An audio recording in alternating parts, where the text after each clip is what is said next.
Tak vás tu zdravím pri ďalšom videu. A v tomto videu vám troška ukážem, čo porábam v dielni. Minulý týždeň som mal na opravu magnetofón CM130, takže som sa venoval tomu a tento víkend, aspoň tento víkend by som sa trošku chcel povenovať aj vlastným projektom akoby. Tým, čo ma napadli. Takže tento víkend sa venujem vlastným projektom. A potom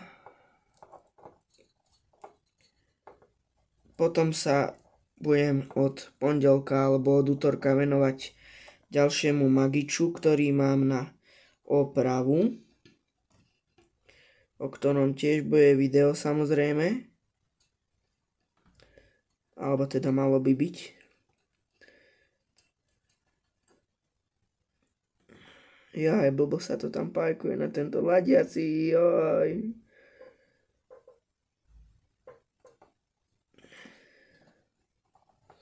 Inak tento ladiaci je z jedného rádia, ktoré bolo na tomto kanáli, ktoré poslúžilo na diely. Takže keď tak skúste typovať do komentárov. A sranda by bola, keby to tak uhádne.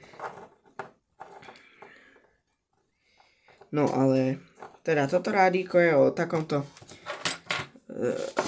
doma vyrobenom rádiku, ktoré som si spravil. Klasická kryštálka, v podstate je to kryštálka, lebo dá sa to tak nazvať, keďže detekovaný vysokofrekvenčný signál je pomocou diódky.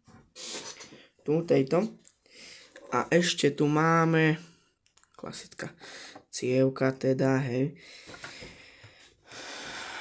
A ešte tu máme jeden NUčkový tranzistor.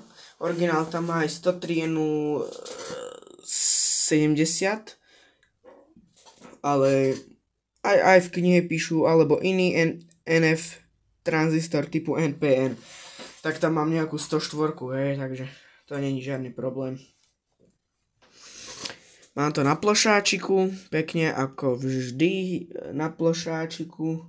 To robievam na plošák furt. Nejaký ten kondenzátor oddelovací pre NF-ko. Toto je kondenzátor od emitora k zemi aj s rezistorom 1kW. A tuto vpredu, ktorý nevidíte, takýto maličký elektrolytický kondíček. Ten je oddelovák vlastne už od detekcií. Tento 104-kový tranďák, ladiací 500 klasická, 500 pikofaradov a nejaká tá 100 závitová cievka, aj keď si táto možno na to není úplne ideálna, ale chytať by to s ňou malo. Tu je nejaký, tu sú nejaké tie rezistorky.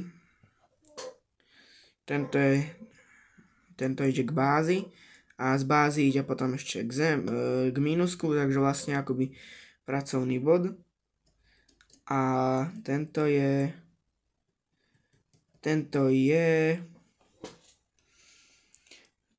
to ide z kolektora na plusko vlastne, jak je tu tento, potom je tu tento kondík a to ide vlastne do NF stupňa. Joj.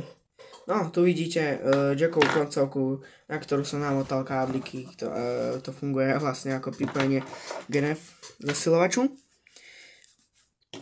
A neviem, na čo vám to ukazujem takto, akože, keď ja tu mám schému, ne?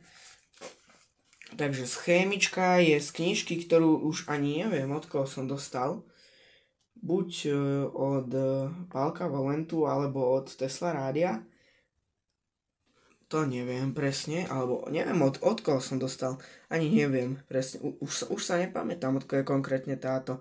Od kryštálky k tranzistoru. To bude asi od Valentu z Paulus Electronics. Tuším, hej, to bolo v tej krabici. Takže tu je schémička.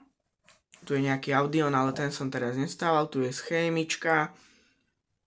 A keď sa tak na to pozrieme, tak tu vidíme koncové zosilnenie tranzistory 3 a potom to je to vlastne len kryštálka.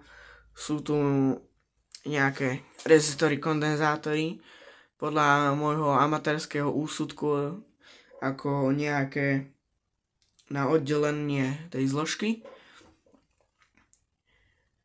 A potom je tu vlastne takýto stupeň jeden, ktorý som ja nestával. Ja som to stával len po tento kondenzátor, ktorý je tu. Potom som to stával, ale toto som už nestával. Čiže vlastne my máme postavené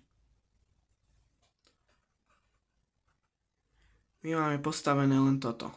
Hej, toto vpredu. A toto je potom nejaký koncák, ale to si myslím, že to by dobre nehralo moc.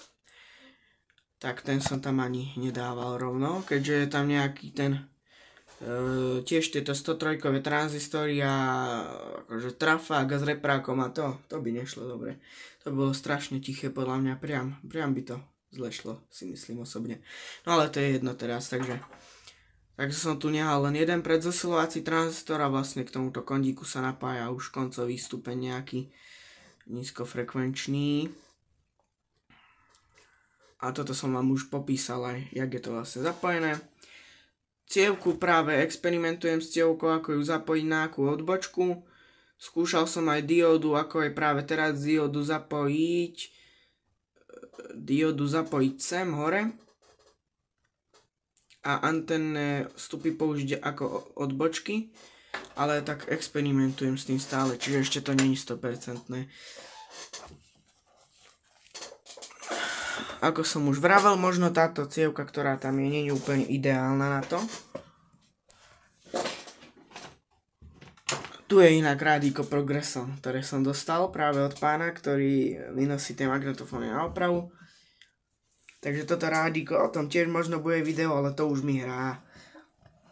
Som ho mal trošku rozbraté. No a ako ten NF zosilovač používam túto moju bedničku s výkonovými tranzistorkami germániovými. Takže to bol taký projekt, ktorý zastal takde v 70. rokoch. Sú tam samé germániové. No ale to je jedno, o tom už bolo video, takže to teraz nás to nezaujíma. No. A ja mám natiahnutú anténu vonku z dielne, takú dosť veľmi dlhú. Takže mám tu aj krokodílku. Na zdroji mám nastavený dokonca len 1 V. A to úplne stačí. Keď dám viacej, tak lebo ja tu ešte nemám v tejto bedničke, ešte som tam nedorobil poťah hlasitosti. Čiže vlastne ide to furt na plnú hlasitosť, tak tam mám 1 V, aby to tu nezjapalo a ide to tak primerane teraz. Lebo keby tam dám 5 V napríklad napájanie, tak by to hučalo dosť. Tu som si dal nejaký anténny oddelovací kondík pre lepšiu vyberavosť. Inak kanál, čo sa zaoberá aj takýmito kryštálkami a vecami, je Rádio Začiatočník, tak sa volá ten kanál a ešte tam má napísané vlastne ruskými písmenami GU50 a on sa dosť zaujíma o tieto kryštálky a tieto doma vyrobené stroje si on bastlí a fakt je šikovný a ide mu to, takže choďte pozrieť na kanál.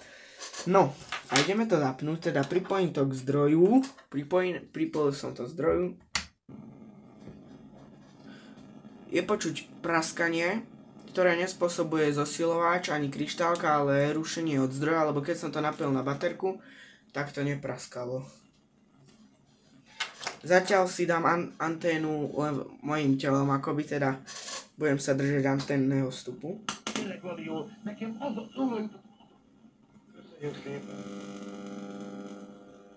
Tu je nejaký záchvel stanice akoby, ale momentálne je 4:45 len, takže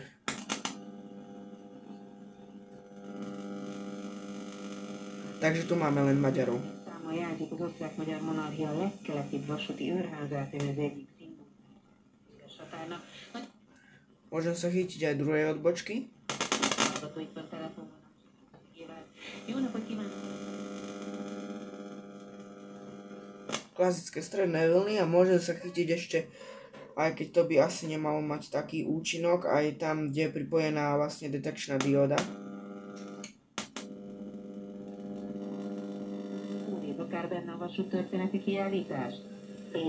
Všade to reaguje rovnako. Takže skúsime tam na drsno, na ostro pripojiť. Joj, to hučí, to si musím vyladiť trošku inde. Veľkú anténku.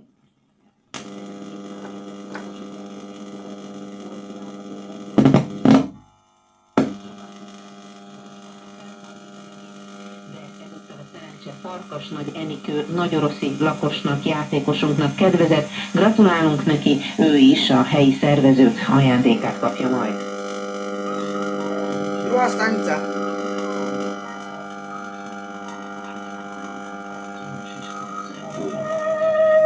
A nie, to sú Maďari. To boli Maďari, len boli počuť po celom pásme, to není moc dobré. Ön felügyeli a elvarolást. Minden sikerült összegyűjteni a múltból, ami a vasúthoz kapcsolható, és itt a Teraz hľadíme Maďarov po celom pásme, čo není úplne dobré. Má to malý rozsah. Skúsim tam dať oddelovací kondenzátor.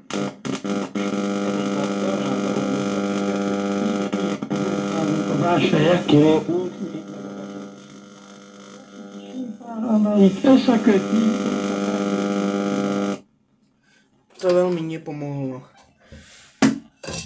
Jaj, no dobre. Bude treba poexperimentovať s týmto samotným, s tou samotnou cievečkou. S tou samotnou cievkou treba trošku poexperimentovať.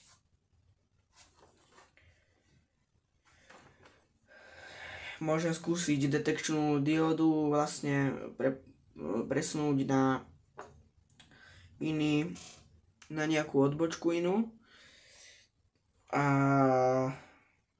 to som už aj skúšal.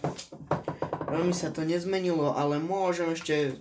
Proste treba sa s tým pohrať, treba to poprepájať a tam, kde bude najlepší výsledok, tam to treba nechať. A rozmýšľam, že ešte skúsim iné cievky, čo by bolo dosť dobré.